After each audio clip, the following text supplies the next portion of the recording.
Boa noite, meus amigos.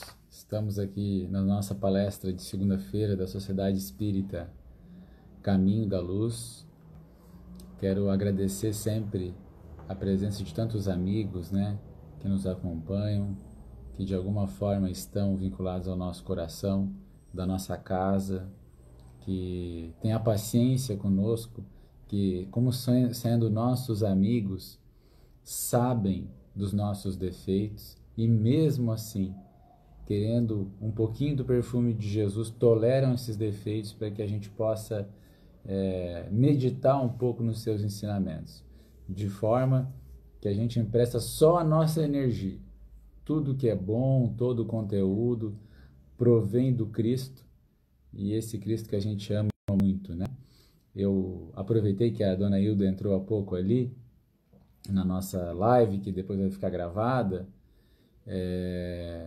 Ela nos diz que no futuro a gente vai ter um tipo de religiosidade que vai ter a mística católica, a aplicação dos estudos evangélicos e a caridade espírita. Então, esse amor pelo Cristo, vai ser muito mais amplificado, e nós aqui como espíritas estamos tentando criar um lastro através da caridade para que a gente mereça, cada vez mais fontes de estudo, fontes de crescimento e de trabalho. E na noite de hoje, eu peguei aqui, gente, o livro Consolador, uma versão mais antiga aqui, O Consolador, livro fabuloso, gente. Na minha compreensão, é um livro dos espíritos moderno, porque ele é baseado em perguntas e respostas ao benfeitor Emmanuel, perguntas e respostas bastante complexas às vezes, de respostas delicadas, mas Emmanuel não foge às perguntas. E aqui nós estamos na quarentena, estamos nesse período em onde os pais estão com dificuldade, muitas vezes, em administrar a questão dos filhos sem escola, também a evangelização fazendo falta, tanto para os evangelizadores, quanto para os evangelizandos. E aqui Emmanuel vai falar um pouquinho de educação à criança. Mas antes, na questão 112, do livro Consolador, já que aqui ele está falando desses processos educativos, nós vamos ter a seguinte pergunta: como renovar os processos de educação para a melhoria do mundo? E aí ele vai falar: as escolas instrutivas do planeta poderão renovar sempre os seus métodos pedagógicos, com esses ou aqueles processos novos, de conformidade com a psicologia infantil, mas a escola educativa do lar só possui uma fonte de renovação, que é o Evangelho. Olha que bonito isso aqui, gente? E um só modelo de mestre, que é a personalidade excelsa do Cristo. A personalidade do Cristo. Então a gente já começa, só vou pegar meu carregador aqui, não correr riscos de ficar sem bateria. A gente já começa percebendo que só existe um modelo para a gente poder se desenvolver no campo da educação, da melhoria da educação e do mundo, que é o modelo da personalidade de Jesus. Sem isso, gente, a gente está fadado a não conseguir atingir os níveis necessários para a gente fruir o mundo de regeneração que a gente espera. E aqui tem uma advertência de Emmanuel na sequência, que é bem interessante, que a gente possa meditar um pouquinho sobre ela, porque eles vão fazer a seguinte pergunta para ele: os pais espíritas, devem ministrar a educação doutrinária a seus filhos ou podem deixar de fazê-lo invocando as razões de que, em matéria de religião, apreciam mais a plena liberdade dos filhos? E eu tenho ouvido isso de forma muito recorrente. Meu filho é que vai definir os caminhos da educação dele, da educação religiosa dele. Acho um absurdo ter educação religiosa na escola. Todas essas questões, Há uma confusão muito grande entre a laicidade e o laicismo, que são coisas diferentes. Entre o Estado não ter uma religião oficial e o Estado não acreditar em Deus. O nosso Estado é laico, não é laicista. Portanto, Deus não é uma abstração para o Estado brasileiro. no preâmbulo da nossa Constituição Federal, inaugurando todo o conjunto de leis, Deus está inserido. Porque todas as leis brasileiras estão sob a proteção de Deus. É isso que diz o preâmbulo da Constituição brasileira.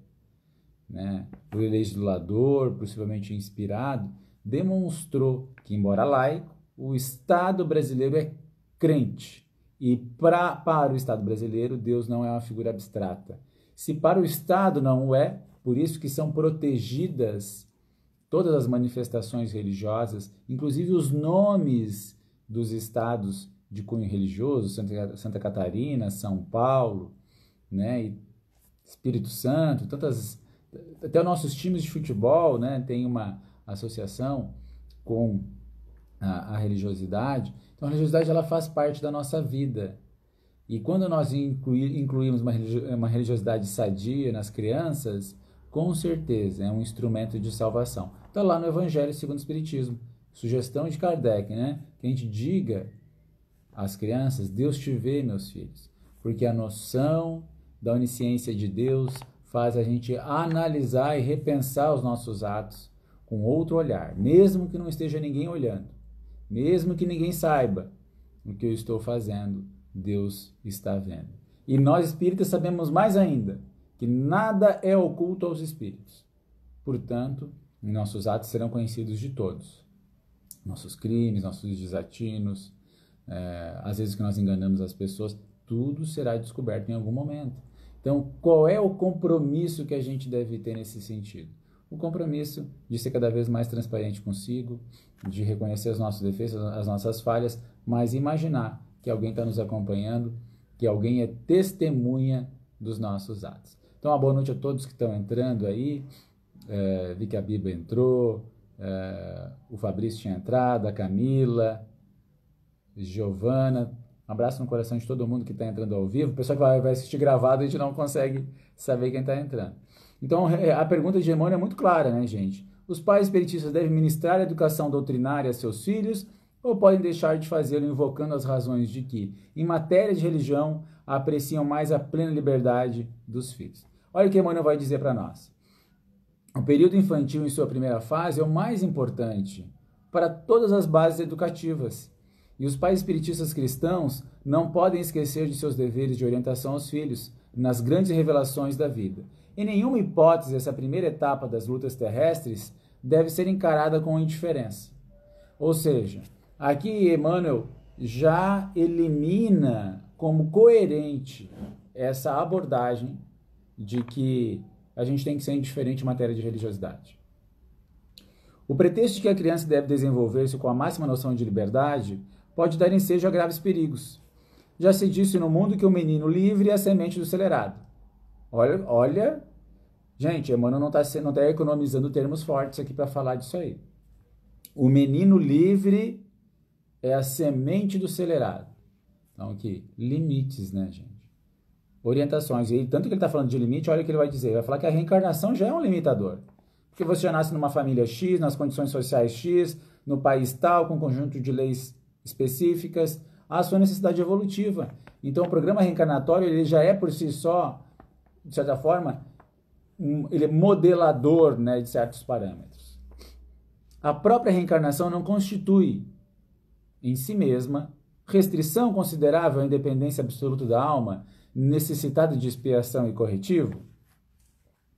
Além disso, os pais espiritistas devem compreender que qualquer indiferença nesse particular pode conduzir a criança aos prejuízos religiosos de outrem.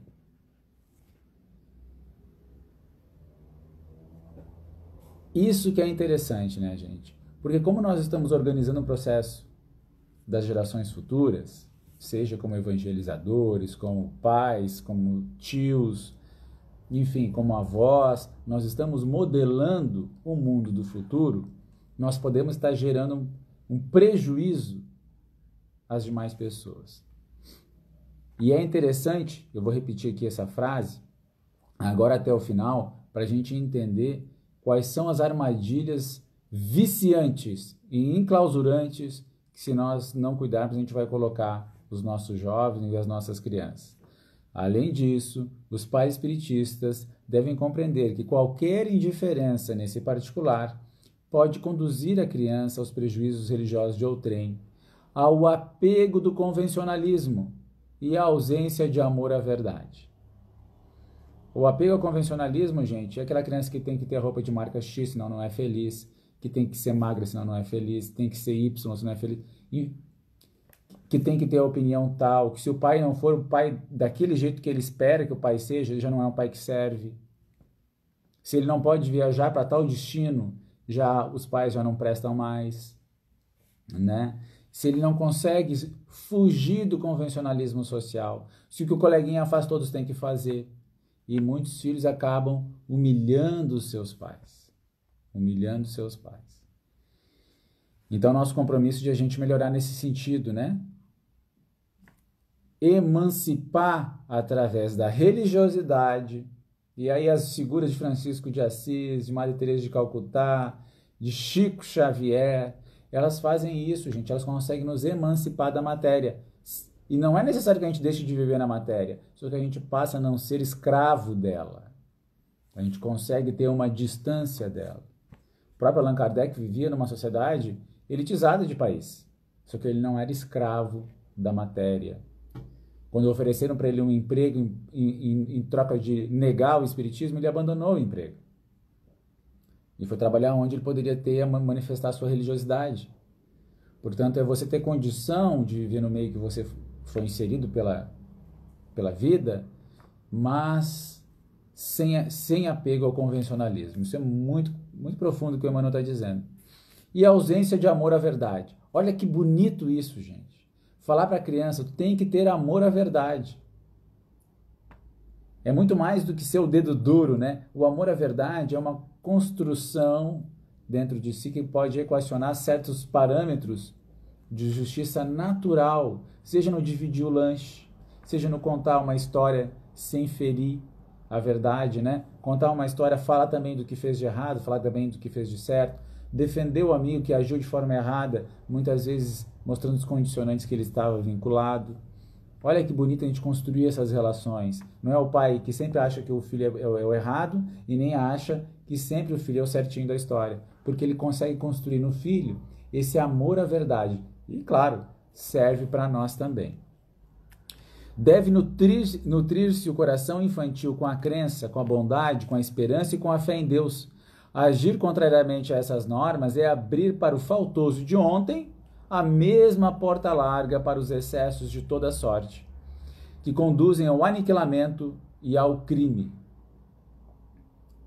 Olha que gravidade, né, gente? A bondade, a esperança e a fé em Deus devem ser os instrumentos da nossa educação cotidiana para com as crianças. Bondade, esperança e fé em Deus. E eu acho muito bonito, algumas das nossas evangelizadoras fazem isso constantemente. Aqui eu lembro da nossa amiga Kalíntia, né? Minha amiga do coração, que ela tem um filho que nasceu com 500 volts, né, Kali? Depois a Kali vai ouvir o programa, vai confirmar aí para vocês. E ela é exemplar em fazer isso, bondade, esperança e fé em Deus. Porque só com isso a gente consegue dar conta dos desafios que certas crianças nos trazem. Muita informação, capacidade intelectual às vezes mais alta do que o normal, certos dilemas já existenciais, porque são crianças imortais, né? Portanto, espíritos imortais, e trazem consigo uma bagagem enorme de informações, de conteúdos, de desafios internos. Então fica aqui um recado bem legal de Emmanuel para nós. Agir contrariamente a essas normas é abrir mão abrir mão para o faltoso, ou seja, a gente tem que ter o cuidado, né, para não deixar os nossos queridos, nossas queridas crianças e jovens a um passo de perder a sua encarnação, por negligência nossa. Os pais espiritistas devem compreender essa característica de suas obrigações sagradas, entendendo que o lar não se fez para a contemplação egoística da espécie, mas sim para santuário, onde, por vezes, se exige a renúncia e o sacrifício de uma existência inteira. Olha que bonito, né? Ele nos tira da condição que nos iguala aos animais e vai nos sugerir que a gente tem que ter nos filhos uma postura um pouquinho mais madura, né, gente? Um pouquinho mais madura. Então, convido aqui a botar bons filmes dentro de casa, boas músicas, músicas católicas, evangélicas, espíritas. Evangelizar é Amar tem até música para criança espírita. Músicas evangélicas belíssimas, assim, que a gente pode deixar nosso ambiente melhor, né? Ninguém Explica Deus, Maranata, lá do Evangelizar é Amar, O Chamado. Filmes maravilhosos, que eu vi há pouco tempo, 4 Vidas de um Cachorro. Para Sempre, que é a continuação. Falando de reencarnação, falando de cuidado dos animais. E tanto conteúdo maravilhoso que a gente pode estar trazendo. E lembrando do Evangelho de Jesus, adaptado à linguagem da criança, para que a gente possa crescer e se desenvolver amando Cristo, amando Maria e amando essa vida que Deus nos deu, que é uma oportunidade bendita para a gente se tornar pessoas melhores e também a nossa família espiritual melhor. Gente, beijo no coração de vocês, fiquem com Deus, que nós possamos pensar um pouquinho nessas dicas do Espírito Emmanuel através de Chico Xavier.